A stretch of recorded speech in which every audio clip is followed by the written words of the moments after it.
ہر دور میں استاد کی جو اہمیت ہے وہ مسلم رہی ہے۔ آج کے دور کے جو اساتذہ ہیں، جو استاد ہیں،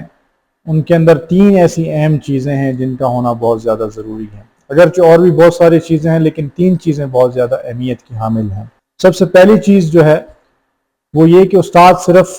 جو کتابی علم ہے اس کو منتقل کرنے والے شخص کا نام نہیں ہے، بلکہ استاد وہ ہے جو اس کتابی علم کے ساتھ اس اخلاق اور کردار کو بھی منتقل کرے جو اس معاشرے کی ضرورت ہے۔ استاد کو خود بھی اپنے اخلاق و کردار پر توجہ دینے کی ضرورت پڑے گی، تب ہی وہ اس اخلاق اور کردار کو اس علم کے ساتھ ان طلباء تک منتقل کر سکے، کیونکہ فقط کتابی علم معاشرے کے لیے کوئی بہت دیر پا فائدے کا سبب نہیں بن پاتا۔ اور دوسری جو اہم چیز ہے وہ جدید دور کے جدید تقاضے ہیں۔ ہر دور کے استاد کو اپنے دور کے جدید تقاضوں سے ہم آہنگ ہونا بہت زیادہ ضروری ہے، کیونکہ جدید دور کے جدید تقاضے جب تک ہم طلباء تک منتقل نہیں کریں گے، جدید علم کو یا علم کو جدید انداز سے ان کی سوچ اور فکر کے مطابق جب تک ہم منتقل نہیں کریں گے تو علم اتنا معاشرے کے لیے فائدہ مند ثابت نہیں ہو سکے گا۔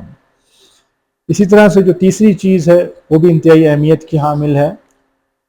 اور وہ ہے ایموشنل انٹیلیجنس، یعنی ذہنی اور فکری جو انسان کی ذہانت ہے وہ آج کے دور کی بہت ہی اہمیت کی حامل چیز ہے، کیونکہ جب تک ہمارے طلباء ذہنی اور فکری طور پر وہ اسٹرانگ نہیں ہوں گے، اپنے جذبات پر قابو پانے کی صلاحیت ان کے اندر موجود نہیں ہوگی، تو معاشرے کے لیے سود مند افراد نہیں بن سکتے۔ تو یہ تینوں ایسی چیزیں ہیں کہ جو آج کی معاشرت کے حوالے سے بہت زیادہ ضروری ہیں۔